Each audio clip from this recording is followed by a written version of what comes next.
Ya, kembali di Lunch Talk Dialog Jurnal Siang terkait autisme hari ini. Bu Farida, tadi kita sudah lihat paket beritanya. Organisasi Anda Empati menjadi salah satu yang berpartisipasi juga untuk memperingati Hari Autisme kemarin. Ya, dan salah satu yang dikampanyekan adalah bahwa autism is not a joke. Itu artinya apa, Ibu?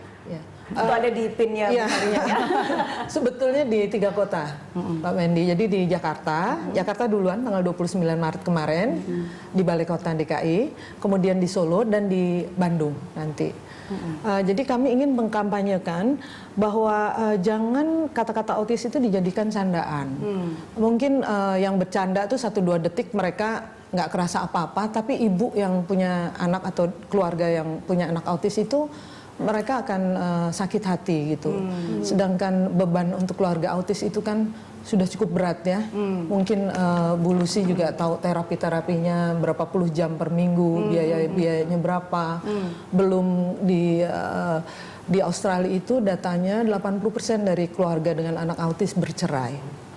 Karena bebannya segitu berat. Karena gitu. ini memang sebuah beban yang luar biasa ya. Jadi kita sebagai bersosialisasi dan berteman juga jangan menjadikan itu kebiasaan ya untuk melabel seseorang autis. Mungkin kalau lagi main handphone gitu kali ya, Ira ya. Begitu niatnya tidak jahat, tapi akhirnya menusuk hati para ibu dengan anak dengan autis ya. Bu Farida tadi kan menyebutkan ya Mendy ya bahwa bagaimana sih mempersiapkan anak ke depannya di masa depannya. Kita harus mempersiapkan itu. Nah, sebenarnya untuk para anak dengan autisme, pendidikan seperti apa sih yang tepat untuk mereka dari dini hingga nanti mereka menjelang dewasa? Iya, kalau bicara itu halnya luas sekali karena tiap anak-anak autis itu adalah individu yang berbeda, nggak semuanya sama. Seperti Bu Lucy tadi sebutkan, ada yang low function, ada yang high function. Jadi kebanyakan pendidikannya dirancang menurut kebutuhannya atau mereka pakai individual education program. Nah, anak-anak ini ada yang kalau mereka belum mampu duduk di bangku sekolah bersama-sama, mereka harus one on one dulu. Jadi mungkin atau homeschooling dulu sampai mereka mampu untuk menerima pelajaran di sekolah. Baru mereka digabungkan di sekolah. Dan homeschooling ini ada terapi khususnya ya, terapis khususnya ya artinya? Iya, jadi ada terapi-terapinya. Sedini mungkin mereka sudah dilakukan terapi-terapi sehingga mereka pada saat usia sekolah mereka siap untuk menerima pelajaran-pelajaran. Kalau mereka masih lari-lari gitu, bagaimana bisa terima pelajaran? Berarti memang ada kemungkinan besar ke depannya mereka bisa bersosialisasi dengan orang pada umumnya, namun harus dipersiapkan yang matang dari dulu awal. masih sejak dini ya. Sejak dini. Nah, Bunda Lucy, persiapan matang yang one on one seperti apa sih yang baiknya dilakukan dengan level yang berbeda-beda, kan ada yang low function, ada juga yang high function. Semua terapi sama ya. Untuk low atau untuk yang high itu basic banget. Kita betulin sensorinya. Tapi sensorinya dulu. Bagaimana informasi itu masuk lewat panca inderanya itu bisa optimal diterima. Dan yang menjadi end goal-nya adalah bahwa sang penyandang bisa masuk ke sekolah biasa dan menerima pelajaran layaknya anak lain. Di Indonesia bagaimana Bunda Lucy pengamatan pasien-pasien yang Anda tangani? Ada juga yang udah kuliah gitu. Biasanya di usia berapa mereka bisa berasimilasi dengan pendidikan normal? Nggak tergantung anaknya sih itu. Jadi nggak bisa kita patok anak segini. Ada juga yang homeschooling sampai SMA, terus ikut ujian paket kan, dan dia bisa kuliah. Bahkan ada yang udah keluar negeri, pas ke sini minta penanganan lagi karena norma sosialnya belum bagus, belum bisa ngitung uang, itu juga ada juga. Tapi akademinya sudah berprestasi. Ya, cuma memang kalau di tempat kita dari dini itu kita udah fokus ke bakatnya dia sih. Tapi itu mungkin tidak ya, para orang tua berpikiran, aduh itu biayanya tinggi sekali gitu kan. Seperti apa kosnya Bunda Lucy kalau seperti itu?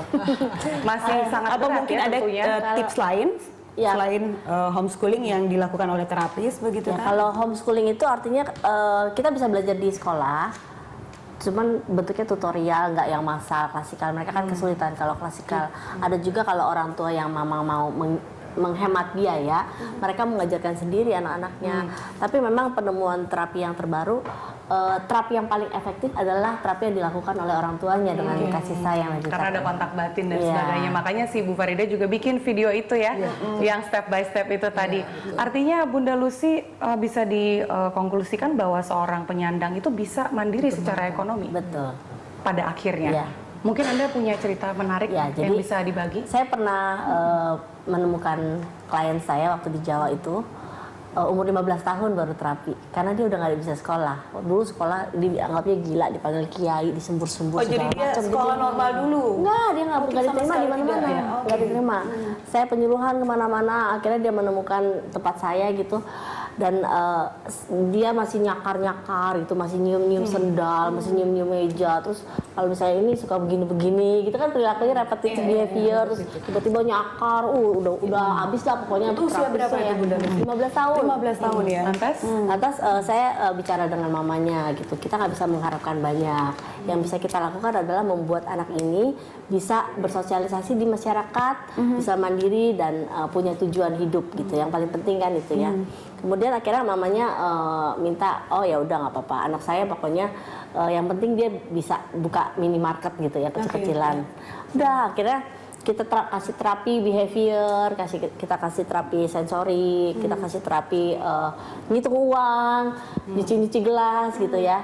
Tapi entah kenapa akhirnya yang berkembang lain-lain gitu ya. Maksudnya ada indera keenam yang berkembang, akhirnya dia bisa deteksi penyakit orang-orang karena mamanya punya jualan jamu yang bisa untuk mengobati penyakit.